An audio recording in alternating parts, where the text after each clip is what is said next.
شكرا يا ربي شكرا هديت قلبي شكرا نورت دربي شكرا شكرا يا رب۔ آج ہماری گفتگو کا موضوع اعتکاف اور سماجی خدمات ہے۔ آپ سب جانتے ہیں کہ رمضان کے مقدس مہینے میں ہم سب کے آقا محمد عربی صلی اللہ علیہ وسلم کا معمول تھا اعتکاف کرنے کا۔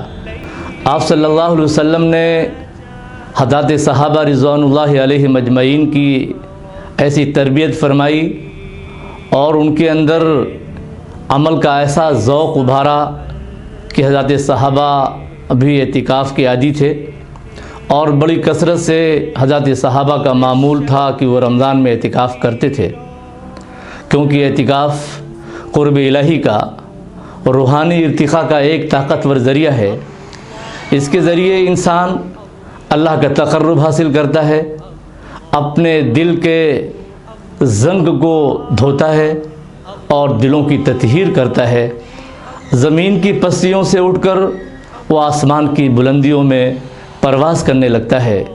گویا اعتکاف ایک بہت بڑا طاقتور ذریعہ اور ہتھیار ہے انسان کی روحانی ترقی کا۔ لیکن اسی کے ساتھ ساتھ ہم دوسرے پہلو پر بھی نظر ڈالیں، سماجی خدمات۔ حضرات صحابہ رضوان اللہ علیہ مجمعین کا معمول سماجی خدمات کا بھی تھا۔ حضرات صحابہ رضوان اللہ علیہ مجمعین سماجی خدمات میں پیچھے نہیں رہتے تھے۔ بہت سے واقعات ان کی زندگی میں ملتے ہیں۔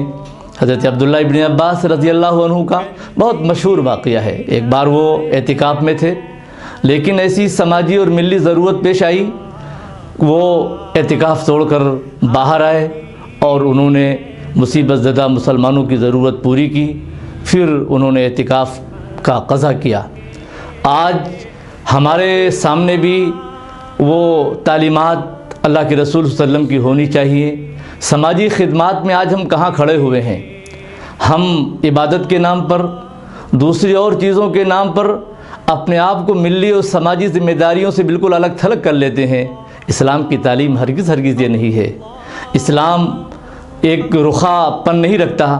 اسلام کی جو عادلانہ تعلیمات ہیں، ان تعلیمات کے اندر یہ بھی ہے کہ انسان حقوق اللہ کے ساتھ ساتھ حقوق العباد کی ادائیگی پر بھی مائل ہو اور اس کو بھی وہ انجام دے۔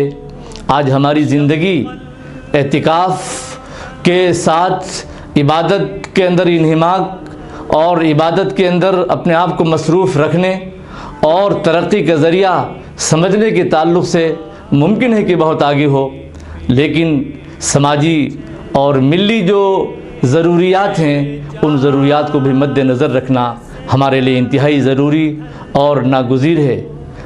اسلام خلوت قدوں میں اور تنہائیوں میں زندگی گزارنے کا قائل نہیں ہے۔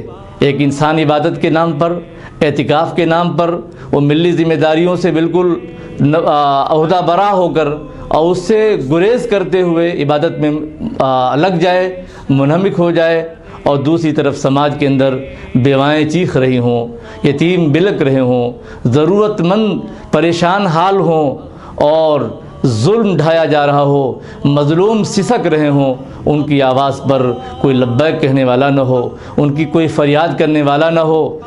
عبادت میں لگنے والے یہ بہانہ بنائیں کہ بھی ہم عبادت میں لگے ہوئے ہیں، ہم ابھی اعتکاف میں لگے ہوئے ہیں، جب ہم فارغ ہو جائیں گے تو پھر ہم ضرورت مندوں کی ضرورت پوری کریں گے۔ اسلام کی تعلیم ہرگز یہ نہیں ہے۔ اسلام کی عادلانہ تعلیم تو یہی ہے کہ آپ ملی ذمہ داریوں کو آپ انجام دیں، ملی ذمہ داریوں کی ادائیگی سے کبھی بھی پیچھے نہ ہٹیں۔ آپ اس ملک کے اندر رہ رہے ہیں، آج اس ملک میں ہمارے ساتھ، مسلمانوں کے ساتھ اور دوسرے مظلوم طبقات کے ساتھ جو ناانصافیاں ہو رہی ہیں، ان ناانصافیوں کے خاتمے کے لیے یہ بھی ملی خدمات کا اور سماجی خدمات کا ایک حصہ ہے۔ ہم اپنی عبادتوں میں منہمک ہو کر ان اپنی ذمہ داریوں سے غافل نہ ہو جائیں اور ان کو نظر انداز نہ کریں۔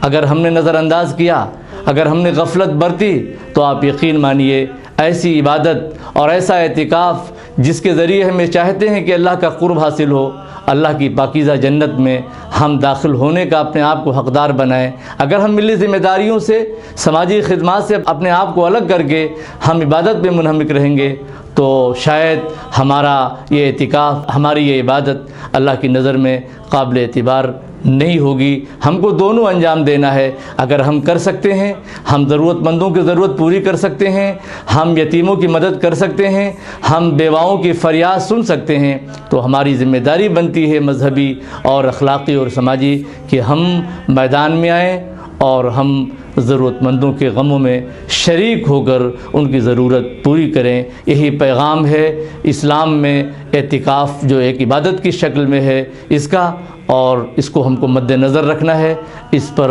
ہم کو عمل کرنا ہے، اور اسلام کی جو ایک عادلانہ تعلیم ہے اور جو انفرادی اور اجتماعی زندگی کا نظام ہے اس کو بھی ہم سامنے رکھیں گے تو ہم انشاءاللہ تعالی دونوں کا حق، یعنی اللہ کا حق اور بندوں کا حق، دونوں کی ادائیگی میں ہم پورے اتریں گے اور ہم اللہ کا قرب حاصل کرنے میں کامیاب اور کامران ہوں گے۔ وآخر دعوانا ان الحمدللہ رب العالمین۔ قرآن کریم کی بہت ساری صفتیں بیان کی گئی ہیں، اس میں ایک صفت ہے ہدی للمتقین، ہدا ہدایت، دوسری صفت ہے بینات، تیسری صفت ہے فرقان، چوتھی صفت ہے رحمت، پانچویں صفت ہے بشرا۔